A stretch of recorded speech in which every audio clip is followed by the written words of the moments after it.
Welcome to Talkin Vols, episode number 45, brought to you by the Outright Geekery Podcast Network at outrightgeekery.com.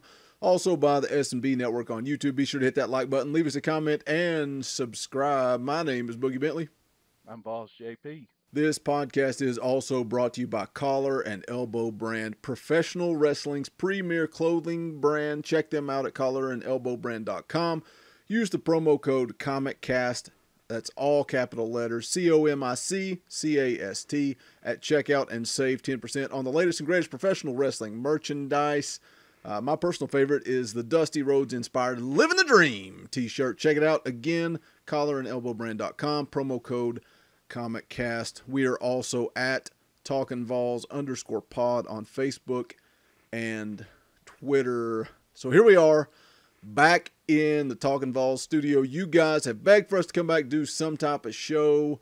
Some of you wanted us to talk about basketball, but with our main stepping away from the podcast, we really couldn't do that, unfortunately. But we're going to chat a little bit about it tonight. Also, you guys wanted us to talk about the Super Bowl. You guys wanted us to talk about National Signing Day. We're going to get into all that tonight. So here we are, old Boogie and JP. What's up, buddy? What's going on? Oh, man, just living the dream, Like just Dusty Rhodes. That's right. That's right. Just living the dream like the American dream. Now, I've just been watching basketball. I mean, I haven't missed. I mean, that was one of those, games early in the year that they played a nobody that I didn't get to watch. But other than that, I've been tuning in every single game. Just a special season for Tennessee basketball for sure. It's awesome to see. Pruitt talked about it today in his press conference, saying that it's really helped with recruiting for football, that everywhere he goes, people want to talk about basketball. It creates excitement for the university, man. 21-1, what is it, 17 straight wins? Mm-hmm. Number one team in the country. In school history, yeah. Been number one for, what, three weeks now, or two weeks, whatever. But, I mean, just, and I guess that's one thing, obviously I'm a big Tennessee sports fan, but just the way that team is an actual team. I mean, they embodied what a team is. I mean, they're seasoned, they coach each other. They was talking about that last night, and they've talked about it several times this season, watching the games commentators have. Is how a lot of times, at timeouts that Barnes is not really coaching. It's the players, that are coaching themselves, that they see things and like, hey, we know that we got to do this, and, you need to do this better, or I need to do this better. So, there's definitely no I in that basketball team, and I just hope that they can keep it up, because I do believe that they are if not one of the top two or three teams in the nation this year. What if you? I don't even keep up with basketball at all, which is why we didn't do a podcast about it. Especially, man, once football season ends, I kick into high gear. I say I don't like basketball, but then I'm a league director for upper basketball, which makes absolutely no sense. But I'm busy. I mean, pretty much from the time football season ends until at least March. So it's just hard for me to keep up with it. But if you had to put odds on it, what do you? Tennessee's looking to be a number one seed in the tournament. What do you think odds are they come away with a national championship? Oh gosh, I mean, right now, I mean, odds wise, I think that you got to put them, 5-1, 6-1 odds or something like that. I mean, I haven't seen any other team. I mean, and they was talking about this last night too. Tennessee's got 6, even 7 guys that can score 20 points a night. I mean, it's not out of the question. I mean, they legitimately have that type of talent. And there's nobody else in college basketball that has that. And, last night's game against Missouri, I mean, they end up winning by 12 points. The game was really never in doubt. I mean, it got close there, in the first half it got close, and second half stayed, close, and Tennessee got up to a 15-point lead, and then it dwindled back down to 8 quickly. But they ended up, winning by 12. But Tennessee's had several of those games this year where, as a Tennessee fan, you're just sitting there and just thinking, this team is too good, this team is too experienced, and they're not going to wilt and give in and let this team win. And so I mean, even though it was only a 12-point win, but last night the shots weren't falling, and I mean that's going to happen in basketball. I mean, you're not going to shoot 65% from the field every single night, and some nights the shots just aren't going to fall. The biggest concern that I got about Tennessee basketball team this year is their defense. Not to say that it's bad, but there's times that they tend to leave guys open, and I just hope that doesn't come back to haunt us once the tournament starts. Who else did they play this week? Did they play South Carolina on the road? Both games on the road, right? Well, they played Missouri last night at home. Okay. Now, last week, yes, they played South Carolina, and then, gosh, I can't even remember who it was that they even played.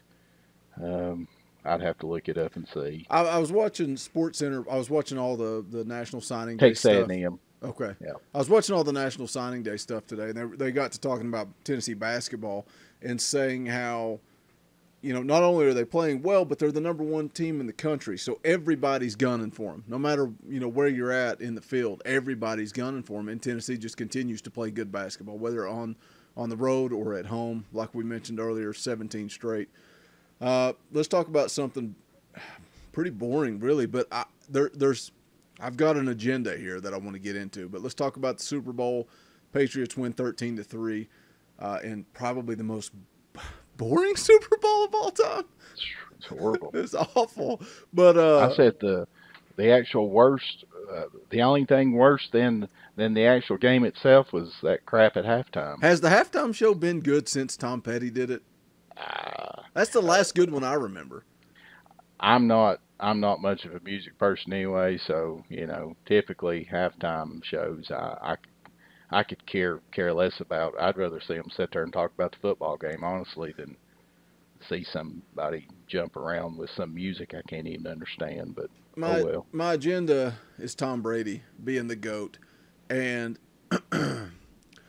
I'm a lot of people around here in Tennessee, East Tennessee, they hate Tom Brady for obvious reasons, right? Because it's always Tom Brady versus Peyton Manning. And I don't have a problem. I mean, it's hard to argue with anybody saying Tom Brady is the greatest of all time. But what I can't stand when it comes to comparing NFL quarterbacks is Super Bowl wins. I hate that. You're talking about 22 starters on offense and defense plus special teams. It's hard. I don't get that logic. I don't get the logic of basing the greatest of all time. Does that mean that Dan Marino sucks? I mean, is that what that means, that he's a terrible quarterback? Why do they base it on Super Bowls? Super Bowls is a team thing. It's not. And like I said, Tom Brady is great. He's great. If you think he's the greatest, I don't even dislike the guy. I think he's a great quarterback. I mean, he is a great quarterback. I mean, there's no denying what he's been able to accomplish. I mean, just looking at the number of times that, he's played in the Super Bowl. Now he's won 6 of them, and been in them 9 times, and half of his career basically, one out of every 2 years. Yeah, basically, he's played in the Super Bowl, but the real MVP there has to be the head coach. I mean, Belichick's notorious for bringing in guys that were so for other teams, and they might not necessarily become superstars, but they're really good football players. And I mean, he has a system down, and it's really amazing that these other franchises, Redskins, oh God, joke program or joke franchises like that, just wallow around in absolute misery. But I was on the message board the other day, and I saw somebody post something about, like, how many Super Bowls would have Tom Brady had if Cleveland had drafted him? None, zero. He would Yeah, not. Yeah, he would have never won a Super Bowl. yeah. So that's just the luck of the draw there. It's just one of those things that was just a perfect um, partnership, with him and Belichick and that system that they run. You look at the players over the years on offense for the Patriots, and you think, who did they ever have on offense that was an absolute superstar? Randy Moss in the twilight of his career. He's probably the only one, that you can say is an absolute superstar. I don't know if they've had any other Hall of Fame players, but I still go back. Yes, I am biased towards Peyton Manning because I still go back to the years, that year that Manning missed. The Colts went 3-13, I think. It's one of And I my think that's favorite what. memes of all time is him shaking Brady's hand, and he's like, "Hey, you remember that team? That time your team only won 3 games when you were hurt?" And Brady said, "No." And he's like, "Exactly." Yeah, yeah, and the year that Brady tore his knee early in the season, I think the Patriots still went 12-4. And who was their starting quarterback? Jacoby Brisket, I think, or somebody. So It wasn't Matt Castle, was it? maybe it was. I don't know. It's been several years ago, but I'm thinking, that right there tells me right there that like like you just said, a quarterback alone does not win a Super Bowl. If that's the fact, then you'd have seen people like Brett Favre, Dan Marino, all of those players like that have multiple Super Bowls, and Dan Marino never even won one. He played in one Super Bowl his rookie year and never made it back after that. Yeah. Yeah, So, that's my point. And look what Peyton did with the Colts. The Colts were trash when he went there. well, yeah, And so many yeah, people like to point out, yeah, but look at all the playmakers he had around him. Well, yeah, Peyton made them playmakers. Look how bad that Colts defense was yeah, when they yes, had so much success. They were yes, not good at all, man. Not good at all. yeah. But greatness typically is always decided, how many I hate championships, that. I hate that. and that's just the way it is. If we're talking about golf, sure. Talking about tennis, cool, man. Talking Yeah, about bowling, great. yeah, But yeah, when you're something talking that about a team sport like team sport. football, Yeah, it takes more than a quarterback to win a championship. it absolutely does. But that's it. Let's get into the main event, National Signing Day. Man, it felt weird. I work an early shift. I'm up at 5:30 in the morning, but I sign on to VolQuest this morning, and the first 5 to 6 posts I see are about basketball. I We're mean, a basketball school now. You didn't know that? but still, man, still has early signing day ruined what used to be chaotic and Oh, it's fun? killed And it. it's just nobody cared today. What Yeah, Tennessee signed 19 guys early signing period, so there wasn't a whole lot going on. You had a handful of guys you were looking at. What'd you think today? Did you keep up with it, or did you not even care? You just waiting on those big announcements later in the day? yeah. I was at work all day today, and I had meetings and stuff, so I wasn't even able to check it. I glanced at it there on my lunch break, and I noticed that they were saying that To'oto, I'm probably butcher his name like crazy. I think that's it. I It's think it's Tuoto. To'oto. Tuoto. Tuoto. Yeah, yeah. The- I said one of the best things about him committing to Tennessee is maybe that'll speed up Bob Kessling's retirement. But There's no way that guy's getting his name. yeah, but no, get back to that. No, I didn't keep up with it all. I saw that Toto was supposed to announce it at 3 p.m. and had that meeting and didn't even check my phone again till like 4:30 and had a buddy text me boom. And I glanced at my phone right quick and saw where he had committed and Wright had committed, but totally shocked about Henry Toto. I never thought, even though I saw last night, I think it was that one of the national rivals guys was on there saying that he was hearing that Tennessee was heavily in the mix and all that. I just figured that he was just trying to create drama for tomorrow today, but huge pickup. I mean, huge pickup for sure. That's obviously that's one area that defense needs some help, and hopefully that he's the real deal.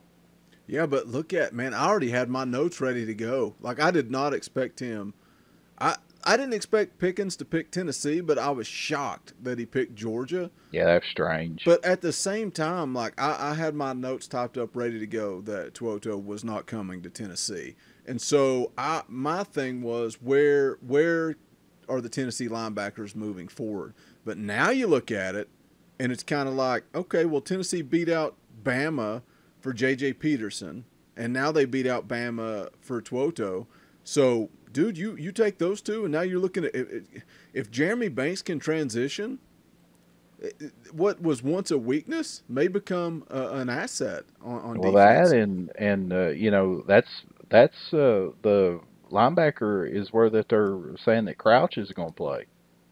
And that's the early signing day scoop there. Because I mean everybody thought that he was probably going to Clemson. Yeah, 4-star athlete. I don't have his size. How big is he? Do you know? 6'3", 222. Okay. Yeah.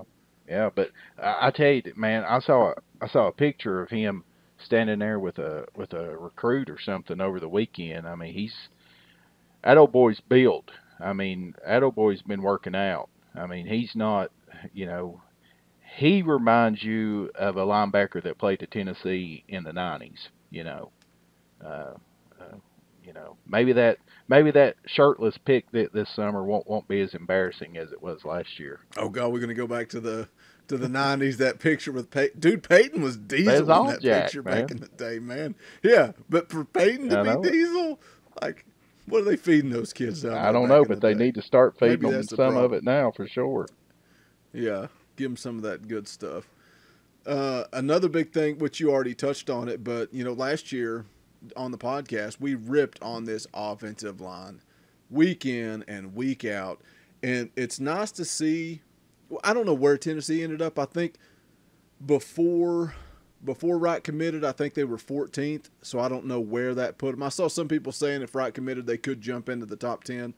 I don't know. I've not seen it before we started recording. Have you seen it? It shows right here. I don't know how accurate it is. It shows that they're on Rivals that they're 12th right now. Okay. But it's nice to see.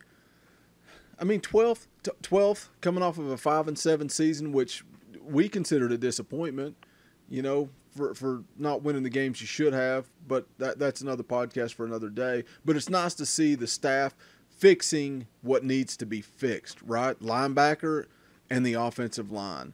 And, man, I just think with Wright and Morris, I think, golly, this offensive line could be a strength moving forward. But, of course, it's way early. It's way early. But if you had to pick right now, what do you think the offensive line looks like week one?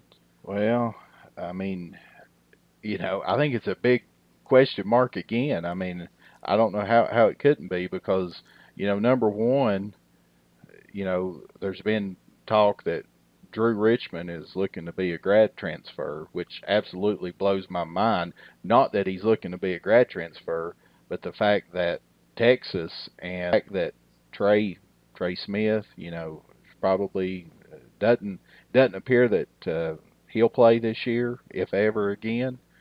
So, right there's two starters. So, I know that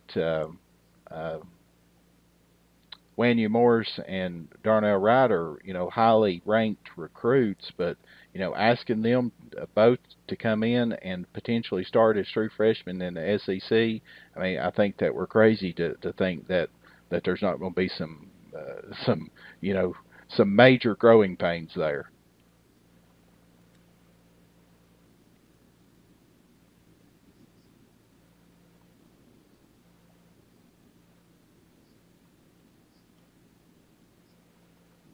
Right. Yep. Yeah, I agree. I agree. Man, losing Trey sucks because if him and Richmond, man, he drives me nuts. But if Trey and Richmond were both back, and then these guys could, have a year to develop underneath them, and if things go right, even maybe red shirt would be the ultimate. But it's nice to know that if those two guys can't go, Oh if yeah. Richmond transfers, and I think you're right. I don't think Trey Smith ever plays football again. But to know that you've Well, got two I mean, 5 stars, um, two of the top five I offensive think tackles in the on country. paper, If you're going I to give it a think that go as a true probably freshman, Tennessee I would rather probably have that than signed, what we've if had in the not the past. best offensive line class this year, has to be certain. I mean, considering the fact that they got two, even though Rivals screwed over Wanya Morris and dropped him down to a 4-star, I think that both of those kids, him and Wright both are very awesome prospects, and I would imagine, if that coaching staff down there can actually coach, which I think that they can, I think that they should be able to develop them well. But it's not going to probably be, early in the season at least, this coming up year. Hopefully that, that if they are pressed into action this year, that that they can get better as the season goes on. And that's something that for the last several years that we haven't seen from a Tennessee team for sure, with that. But a kid that I'm very high on, and I have no idea how to pronounce his last name, is the Chris Apper-Kahinchi kid from the IMG Academy down there in Florida. Uh, just looking at him and hearing him talk, I think that he's probably just going to be one of those kids that just jumps in there, appears to be an extremely hard worker. I mean, you can tell that that kid has spent some time in the weight room already as well. And I, I'm curious to see him as he develops. I would not be surprised if he doesn't end up being one of the strongest players on this team over the next several years.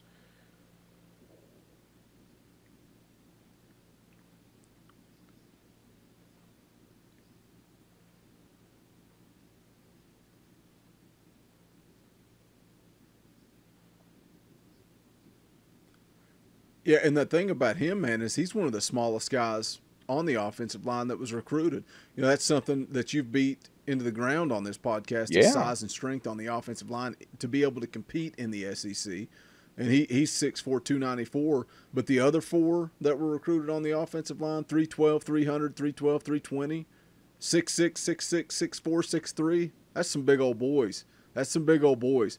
But I think you hit the nail on the head. You got to be able to develop that talent, but also on the flip side, how good did Pruitt and this staff do evaluating talent for who they and yeah, yeah it will, and man they I shot think for the stars on some of one these of the guys. names that But the guys that that weren't probably the is the top most tier guys they intriguing went after, recruit or how the good of a job did signee they do for this evaluating recruiting class is talent that throughout Roman this Harrison recruiting kid season will be out of interesting to out of see. Georgia.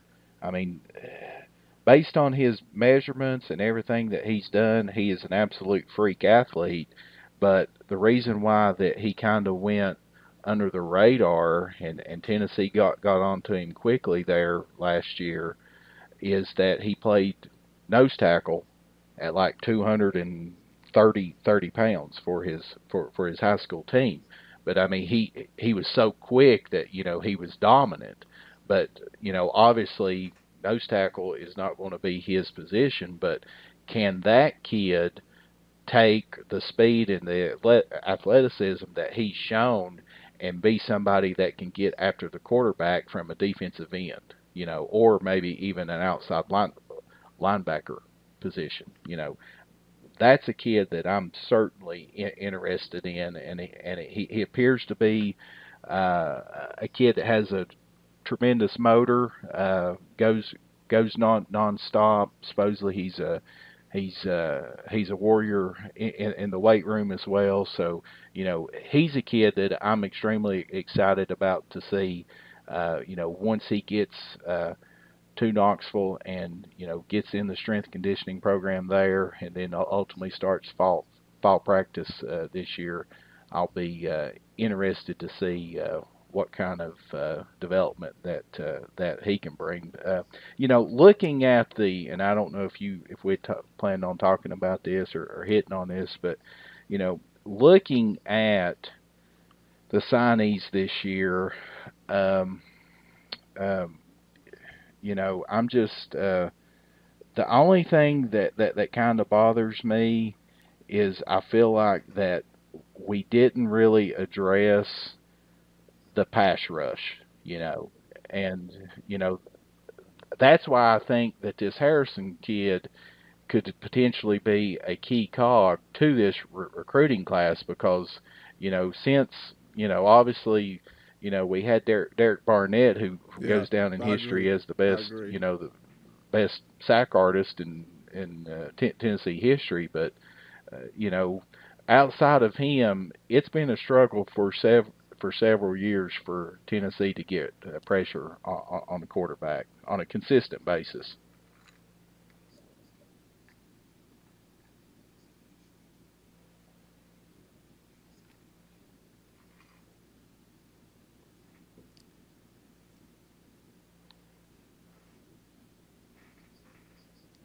Yeah, I think if I had to pick a need other than offensive line and linebacker, getting a good pass rusher is definitely that's where they missed, and I don't know what they have to do to address that. But looking back at last season, man, how many times did they have an opportunity to sack the quarterback? And watching the Jeremy Pruitt show, time and time again, and he says, "Well, there we are in the backfield. We got a hand on him. We can't get him to the ground." So, yeah, so many times I saw plays dialed up perfectly, but no execution. So maybe if we get guys that can execute and guys that Pruitt can develop, maybe it'll take care of itself. I'm really, really interested to see how this season goes. I really am. And a lot of people thought we were down on Pruitt anytime that on we the last get basically podcast, and maybe we we were, but Vanderbilt, I think it is what it is. I mean, think the jury is still out. I think we don't know if Pruitt's going to be successful or not. Before. I think there should never this be a season time is that going to be Tennessee very football interesting. team Very loses interesting. to Vandy. Now, was all of that Pruitt's doing last year? No, because I mean, he inherited those players. It was concerning to me at how bad that Tennessee got beat that last game against Vanderbilt, and basically wasn't even in the game and just got absolutely destroyed. I mean, that's just, I don't know. That definitely left a sour taste there. But I have said it on here, and I do believe it. I believe that Tennessee has football coaches now. I honestly believe that.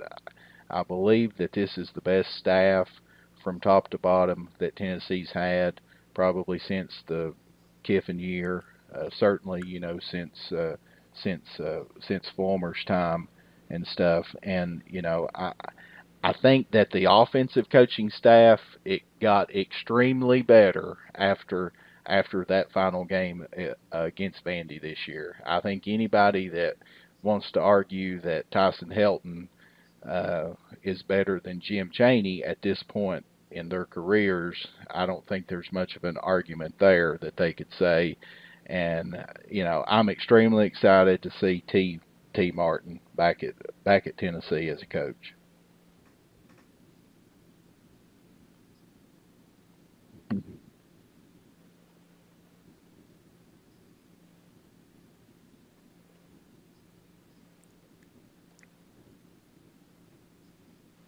Oh man, you're making my segues for me. I don't even have to do it. You're the new host of Talkin VAWLS. I'll just follow your lead.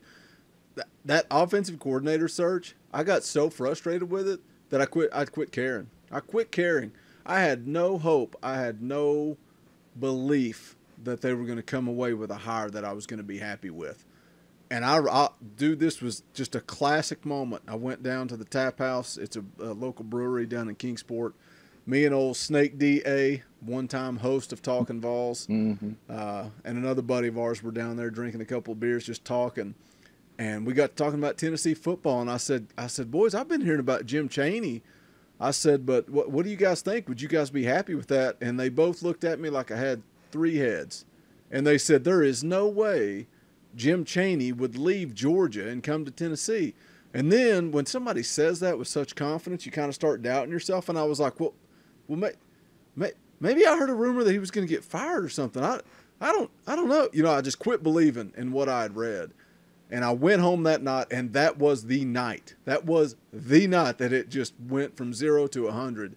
And the next thing we know, Jim Chaney's the offensive coordinator. I think it's huge. I love Jim Chaney. I think he's a great offensive coordinator. I think it's huge the fact that Tennessee pulled him from Georgia. I think that's huge. And then I saw too, now you go back to the 2016 National Championship game. The offensive coordinator from one side and the defensive coordinator from the other are now on the same staff at Tennessee. What does that say? That's huge. That is huge. My question is, what can Jim Chaney do with this particular? You know, people say that he is well known for scheming up plays for the talent he has. And what can he do with Garantano? Hopefully he can teach him to read a blitz. $1 million arm, 10-cent head. Garantano can't sling the rock. I mean, that's like probably Tyler what Bray I could. would be the first thing that I sit down with him with is I'd probably, go back and look at the first couple of plays against West Virginia, or maybe definitely that's probably the first thing on the list. Game against Florida and Alabama, and all that, and be like, you got to pick this up, dude. I mean.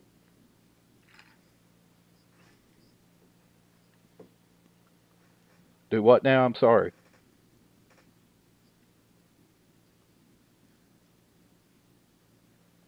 Well, I mean, you got to look at his age too, though. He did, but I mean, he's going to be a redshirt junior this year, which means he's been down there for 4 years. Albeit this is his fourth different offensive coordinator that he's had, so you probably got to cut him some slack there. Very young. I mean, 1 year he had Chico Canales, coaching him. I mean, who knows what they got done? I mean, Butch Jones probably had him out there, laying bricks or something instead of throwing the football. I mean, who knows? So but certainly, I mean, Chaney has the track record of turning players around. I mean, I think that yelling at him to chin the ball. It's easily to give Kiffin credit for what he did with John Crompton that year, but remember, Chaney was quarterback coach that year, or was he not? I know that he was on staff. So I mean, look what Crompton was able to do that year, versus the prior year under that Dave Clawson guy. So. With that, I think he was. Then, like you said, Bray. I mean, NFL arm size and everything, but had a darn P for a brain. So huge numbers. Yeah.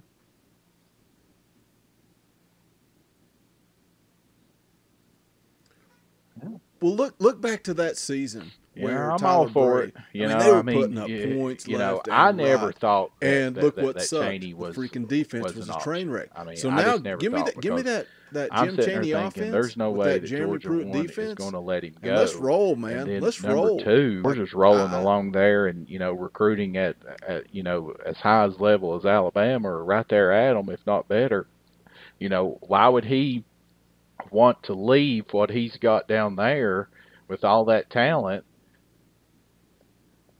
Well, you can call me a homer or whatever that you want to, but I think that it proves that Knoxville, Tennessee, and the University of Tennessee football is still special to a lot of people. It has to be. And there's a lot of people feel like that if that administration wasn't as competent as they've been for the last 10 plus years, that there's no reason that Tennessee cannot get back to competing on a national stage. There is absolutely no reason. The resources are there. Everything is in place. If the administration that has been absolutely just stupid and just ignorant will get out of the way and let real people that know things about football, get back in it and take control. And hopefully that's what's happened. I mean, hopefully it all started with Fulmer getting the athletic director job, and getting the bean counter Curry out of there, and getting somebody in there that understands what it's going to take to get Tennessee back to a level that they're not considered a laughing stock. And it's not going to be overnight. I mean, yes, I mean, I'm extremely pleased with this recruiting class. I mean, I bet you go down through that list of the top 20 classes, whether you want to look on Rivals or Composite, ESPN, 247 or whatever, but you look at how many teams that went 5 and 7 last year, and you probably look at how many teams that have been very bad for the last 10 plus years, and I would dare say that there's not many of them in that top 15 to top 20.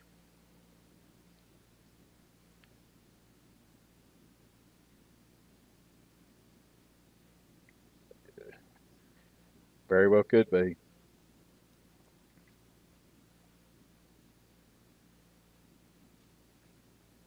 Yeah, yeah, for sure.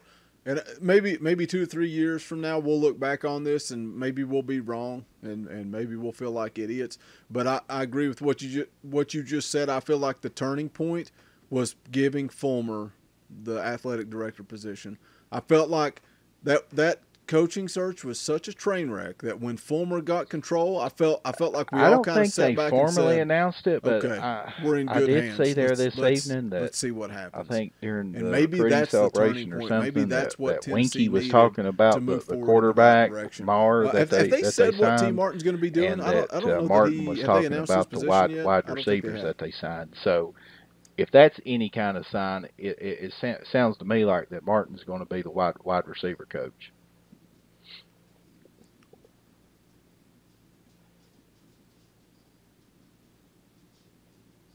Yeah, yeah, yeah. I know it.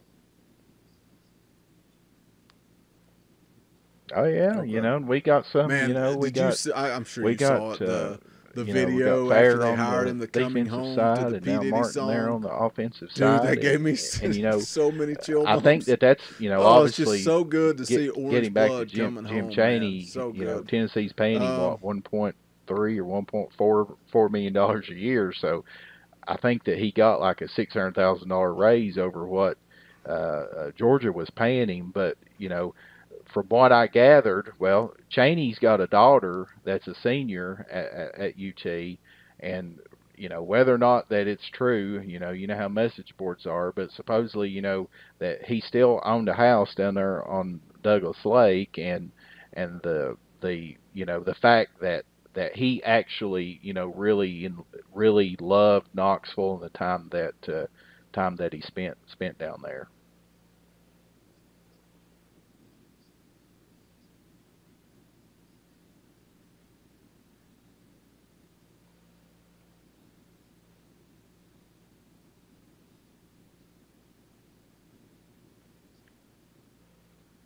yeah. Let's talk about expectations for 2019. We'll hit it briefly. This is going to be probably a shorter podcast, but you guys asked, so we delivered. I hope you enjoyed what we brought you tonight. But expectations for 2019, I guess I would start. I mean, just glancing down the schedule, I would start at 6-6 again. I think a bowl game is the goal. Anything on that's icing on the cake. Develop players, continue to get better from beginning to end, which I think we saw some of that last year. But then you come down to the end of the year and Vanderbilt, and man, when you beat two top 15 teams on the road, but then you can't take care of business when against the teams that you should be beating. It's kind of it just left a sour taste. Best case in my scenario mouth. for Tennessee. So, I mean, I think while that the the jury's schedule, still out, I even think though that I'm still there's going to saying be stretches of we it, got to get certainly bowl there eligible. that's going to be Bowl brutal. eligible is I think my that goal it for actually now. That may is change by the time probably spring the rolls most around. manageable schedule that Tennessee's had in the last several years.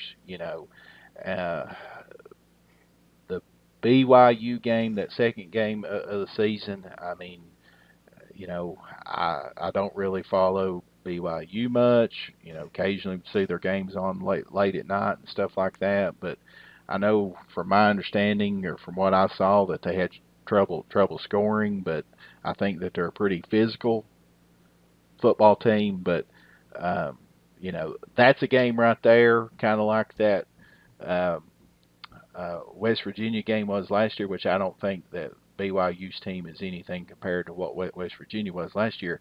But I think that could be one of those swing games, for the Vols. I mean, if they could come out and win that game, and of course, beat Georgia State opening week, and then play UT Chattanooga that third week, then you roll into the swamp, 3-0, and then yeah, and we're not even going to sit there and talk about Tennessee beating Florida because I'll see it when I believe it. So so yeah. With you got that, some steam going. and you got some steam going into that game. You got Georgia that comes to Knoxville after an open date, which is good. I mean, they get to go down to Florida. Amen, Brent Hubbs. Whatever Amen. happens there, at least again, that they get a week to rest up, try to recruit, try to get some extra practice in, and prepare for Georgia who comes to Knoxville. And then we should get a break for the Western Division opponent this year because we got Mississippi State, which Fitzgerald's leaving or he's gone. I think that just about all of their defensive line talent that's NFL picks, those guys are going to be gone, and I'm just not sold that Mississippi State has recruited at the level. Not to say that they don't have a quarterback in the wings or something like that that's going to be really good or whatever, but I think that Tennessee has an opportunity there with Mississippi State coming to Knoxville. That is a great opportunity for Tennessee to finally beat a Western Division opponent. I know that we beat Auburn last year, but that's a game that we have, in my opinion, that if Tennessee is going to make it to a bowl game, that we've got to win there. And of course, it is. Yeah, and then Bama, whatever there, screw that game.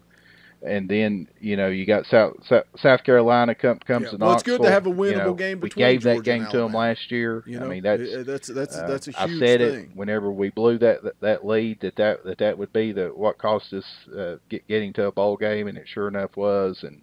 And with that, so payback. But for whatever reason, Muschamp has our number. It don't matter who's coaching.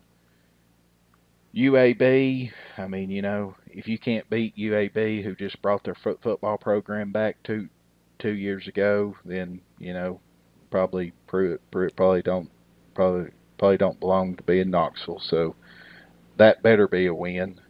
And then you got Kentucky, at Lexington. Who knows about them? I don't know Snell's gone. And, we beat them last year, so I'm expecting a win there. At Missouri, after an open date, Missouri's another team that seems to have our number, but, they're losing lock, but I don't know what else that they got coming back. And then you got Vandy, it's in Knoxville. It's year 2. All I can say is Pruitt, you better do it. So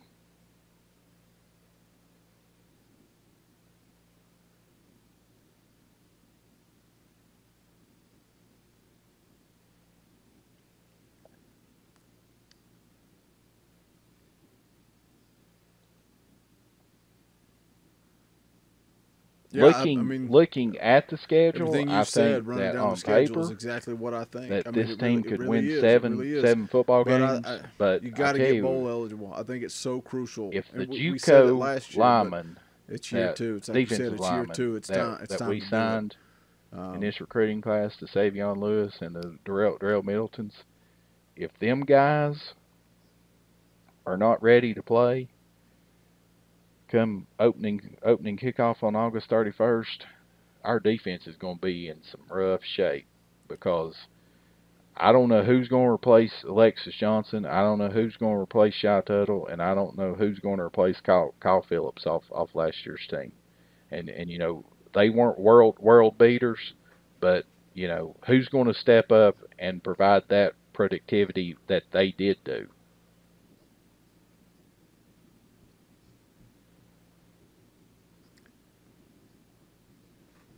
But well, yeah, I mean, but look at the lack of I talent hope he that Tennessee does. had at linebacker. I And now I look at the I potential. hope he I'm not does, saying but these guys are guaranteed going to go out there and take care of business, but well, I'm just saying and I hope he the does. guys But they the have at concern that linebacker I've this year, got I is think Jeremy Banks could if the step in and make defensive an line is getting impact blowed this off year the from football by day one. 3 or 4 yards, From day one. and Just they're pure sitting in speed the and linebackers' athleticism and laps or heart. Man, I at their think he could knees, come in and then make a difference. I don't care if we got Mike Singletary and Dick Butkus out there. You know, it's not going to help. So, you know, with that, so the key to Tennessee's success next year, in my opinion, is going to be, can we develop serviceable players on the defensive line? That ain't gonna matter. Ain't gonna matter. You know, really, Yeah. it really comes down to that and the offensive line both. I mean, it does. I mean, you know, if that offensive line comes out against Georgia State on August 31st, and we got, you know, our starting center, uh, which hopefully will be Kennedy. But you know, if we got Ryan Johnson out there, if we got Shirley, yeah, Shirley. But who was the other kids that played? Ryan Johnson played this year. Carvin played. Kayron Calvert. If them guys Why are wouldn't it be starting for Kennedy? Tennessee on the Sure, to goodness offensive he'll be line, healthy by and then. come August 31st, and they appear that they don't know which way to go or who to block, and they're being very complacent, and you can see that they're playing scared, then at that point in time, my worry is going to go up a lot because, you know, there's no more of this, well, they were young, they didn't know what they were doing, you know.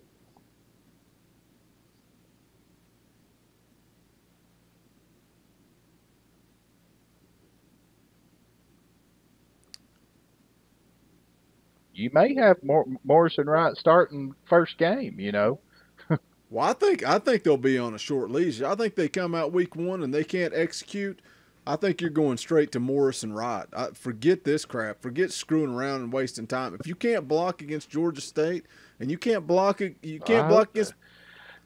I just Well, hope that that's not the and case. that's fine too. But if you come out and you can't block Georgia State, if it's like last year and you're playing ETSU and you can't run the football, let's make a change. Let's put in somebody that can block and run the football. Well, I mean, especially after the Georgia I State think game, that's Pruitt's you know. mindset too. I I mean, think it's surely, Pruitt's you know, mindset. hopefully that Yeah, I hope we're so not too. sitting here, you Hope know, we're not discussing on why they're not September in the the game. I 1st or hope whatever it day that doesn't we matter. record Hope we're Talkin not even VAWLS talking about the after the offensive first line game and talk at about how all the next offensive year. line got manhandled by Georgia State, because if that's the case, then it's Oh going to be another gosh. long season. No, it's like a broken record for sure.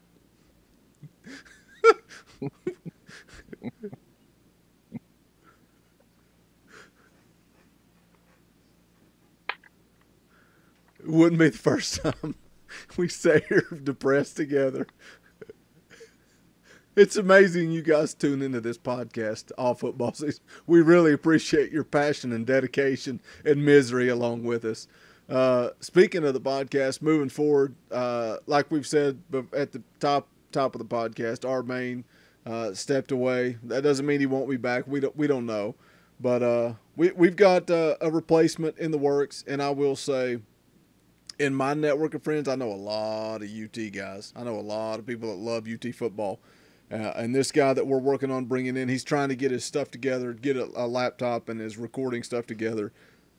he knows Tennessee football. He knows it as well as our main does. He knows it as well as JP does.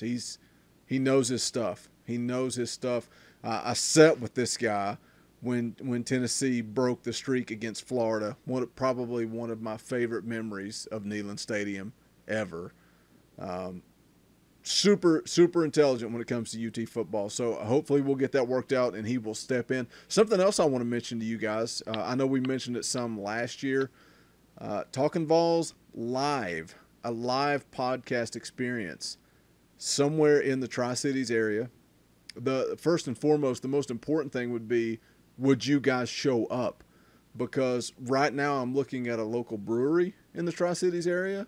I've got to talk to the owner, see if we can iron out the details. But the most important thing is, me and JP can't sit up in front of an empty bar and talk about UT football. If they're going to let us do this, we got to have people willing to travel. Whether you're an hour away or 2 hours away, or you 30 minutes away, are you willing to travel to East Tennessee, the Tri-Cities, Kingsport, Johnson City, Bristol area to see Talkin VAWLS live? So leave us a comment. Let us know if you're willing to do that. I think it'd be a lot of fun. I think it'd be cool to meet and interact with you guys face to face. While we may get up there and podcast for an hour, I'm sure we would hang out for a few hours and just chat with you guys, have a good time. Leave us a comment. Let us know. That's probably the most important comment I want to see. Because if you guys aren't interested, I'm not going to pursue it. But if you are, I've got a pretty good lead on a place that we could do Talkin VAWLS live. So I think it'd be a good time. But that's it. I think we would have an absolute blast. Instead of just doing the audio on YouTube, I think we would probably get a camera and do full video the whole thing. Maybe do like a vlog of the full day. I don't know, but I think we've got a pretty good lead on a place we could do it. But man, again, leave a comment. It let was us a know nice if that's signing something you're day interested in. And if while you're we willing were to just travel, recording. you got to be willing to travel for us to move forward. Toyota is so leave us a now comment. Let us know. official. JP, you got anything else before we wrap this up and get out of here? It's a short podcast, but we knew it would be. They hadn't got his paper in, but he is now officially a signee and is going to be a bad mamma jamma for the University of Tennessee. And the only other thing that I got is our that's making me nervous. Tennessee Volunteers are going to whoop the Florida Gators' ass come Saturday at 4 o'clock in Thompson Bowling Arena. Yeah, we got to go up there next Saturday. I think it is the 16th, and then I think it's maybe the last. No, it's not the last game of the season, but Tennessee and Kentucky play like within. What about Kentucky? Their two games are within twice? like two weeks of each other. So that's one there that nothing would please me more than them just absolutely just wipe the floor at Rupp Arena and all those Wildcat fans be falling for their meth lab houses about halfway through the second half.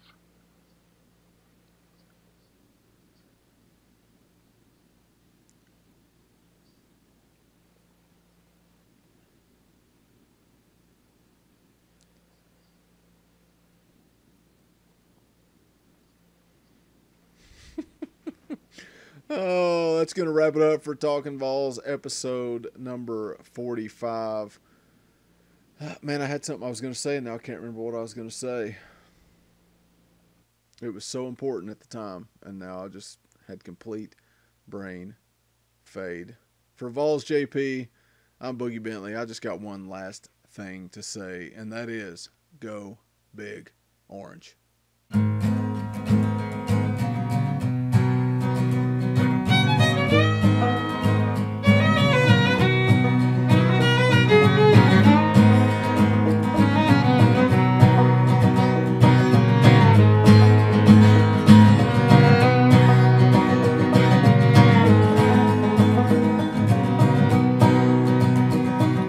Jack Kerouac, he drank himself to death in New England, and I'd like to take his hand and say, Jack, man, it's okay. Now he's gone, and